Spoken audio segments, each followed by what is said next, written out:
झारखंड विधानसभा budget सत्र का आज पहला दिन था और पहले दिन राज्यपाल के अभिभाषण के साथ ही जो बजट सत्र है, यह बजट सत्र की शुरुआत की गई। पहला दिन राज्यपाल संतोष कुमार गंगवार ने सदन के अंदर अभिभाषण दिया, जिसमें सरकार की जो उपलब्धियां हैं, इन उपलब्धियों को बताया गया है।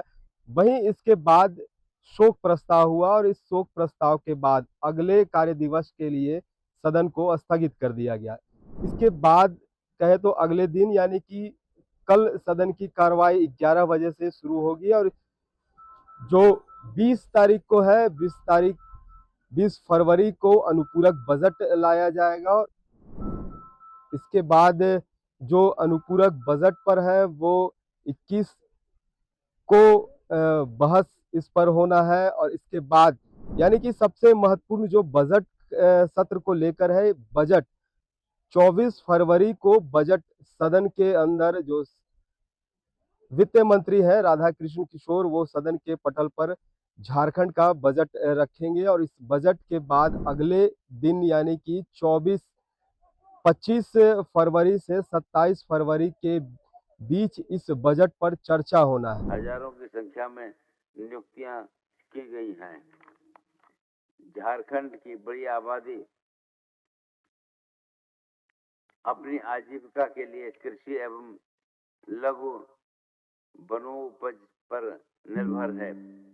विशेष रूप से आदिवासी और ग्रामीण समुदायों को आय का महत्वपूर्ण स्रोत धान के साथ साथ करंज, बीज, रागी, महुआ, फूल बीज, लाह, साल बीज जैसे पारंपरिक उत्पाद रहे हैं।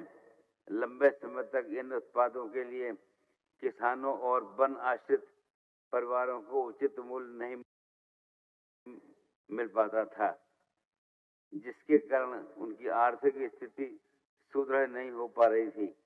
इसी परिप्रेक्ष्य में राज्य सरकार ने पहली बार एक ऐतिहासिक पहल करते हुए धान से आगे बढ़कर करंज बीज, रागी, महुआ एवं साल बीज जैसे प्रमुख वन उत्पादों का भी व्यवस्थित प्रोक्योरमेंट प्रारंभ किया है। ये ग्रामीण अर्थव्यवस्था को सशक्त करने और वनों पर आश्रित समुदायों को सम्मानजनक आय सुनिश्चित करने की दिशा में महत्वपूर्ण कदम है।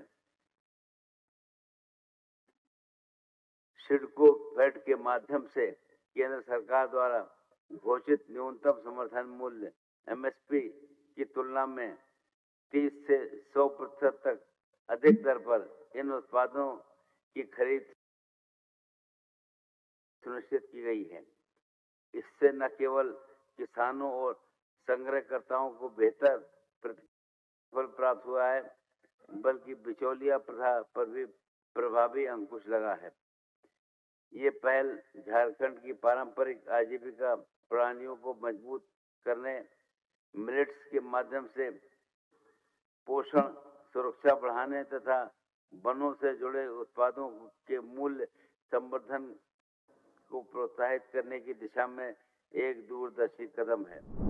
तो कुल मिलाकर जो 18 से 17 मार्च तक यह बजट सत्र चलेगा, जो लगभग 1 महीने का है। और इस 1 महीने में 17 कार्य दिवस रहेंगे बजट सत्र के। और इस 17 कार्य दिवस में जहां सत्ता पक्ष अपनी उपलब्धियों को सदन के अंदर में रखेंगे, जो कार्य किए जा रहे हैं सरकार के द्वारा संभवतः वो सदन के अंदर रखेंगे। वहीं अगर विपक्ष की देखी जाए तो विपक्ष सरकार को घेरने में लगी रहेगी, चाहे वह लॉ एंड ऑर्डर की बात हो या सरकार की योजनाएं कहाँ विफल हो रही है। इन तमाम चीजों को लेकर विपक्ष सत्ता पक्ष को घेरते हुए नजर आएगी। तो अब सदन की कार्रवाई शुरू हुई है। देखने वाली बात होगी कि सदन के अंदर क्या कुछ होता है और जनहित से जुड़े हुए मुद्दे कितने सदन के पटल पर आते हैं।